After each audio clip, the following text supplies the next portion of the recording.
conflict management is one of the very important topic that we need to understand. Physiotherapy is in a growing stage.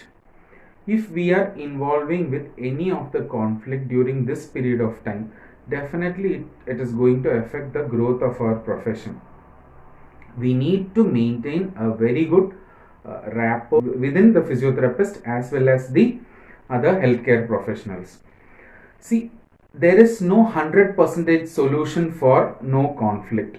We are quite impulsive human. We are human beings, so there can be certain conflicts. But if you know certain things, that is definitely going to help you to stay out of many conflict. I am going to give you 5 points which will help you to stay away from unwanted conflicts.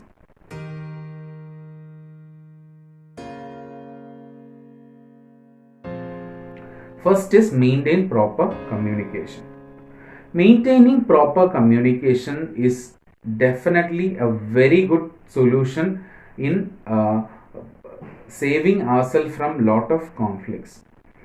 See, we may assume when there is no proper communication between the physiotherapist in one, maybe in one department or maybe in one clinic, or if there is no communication between the physiotherapist and the management, or maybe other healthcare professionals, maybe senior or junior to us, we are human beings. We tend to assume a lot of things that may finally end up in serious conflicts. So always maintain a proper communication within the fellow staffs and the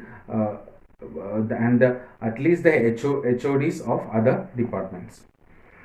You can even develop a particular interdepartmental communication tools for that. There are various tools available now, and many hospitals, especially this is very important when you're working in a hospital.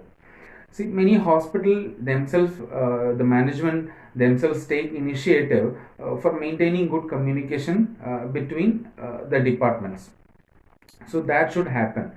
According to my experience, what I have seen is physiotherapy department is such a department that is so much secluded that they don't go and interact with all the other departments. That should not happen. And physiotherapist, if it is not there, should talk to the management and develop a proper communication system so that they will be able to communicate with all the other departments.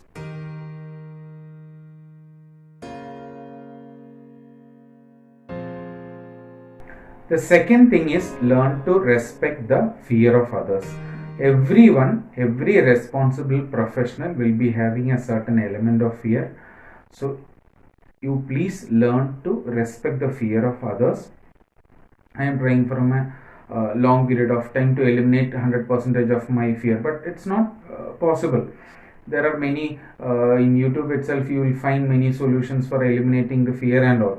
Whichever you try, you will have a certain element of fear, so that should be respected. So this is a very vast topic, learning to respect the fear of others, especially in the professional field. So I'm not going into too much details of it, as if I go too much details of it, you will get more and more confused. The third way of avoiding the conflict is coping up with non-acceptance. If we look at the growth of physiotherapy profession, you can see a very steep line, upward line. Our profession has grown so fast that it may be difficult for many other healthcare professionals for accepting us. We know the quality and productivity of our profession. We know the scope of our profession. We know how glorious and mighty is our profession. But already established healthcare profession may be having little difficult to cope up with that, maybe having difficulty in accepting that. You should understand that. So you have to let go certain things to avoid certain conflict. The fourth thing to avoid conflict is letting go with the treatment options if it is not wrong.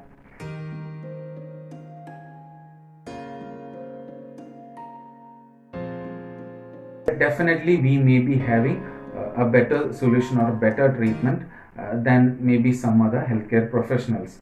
But the option which they are keeping may be already approved one and already proven one. Ours may be better, but it is not a socially proven one. It will be difficult for that particular healthcare professional to convince the patient to undergo that treatment and all. So you need to understand that at certain situations, especially when you're working in a hospital, you need to be very careful that you need to respect the opinion of the other fellow healthcare professionals, especially when they are senior to you, and let go with their treatment options. But when you are running a standalone facility, your own clinic, you can go according to your policy, your clinic policy and all. The fifth and very important thing, never compete with individuals, only compete with the service. I have already spoken about how to improve the value of your services. So always our competition or our motivation should be to improve the quality of the services.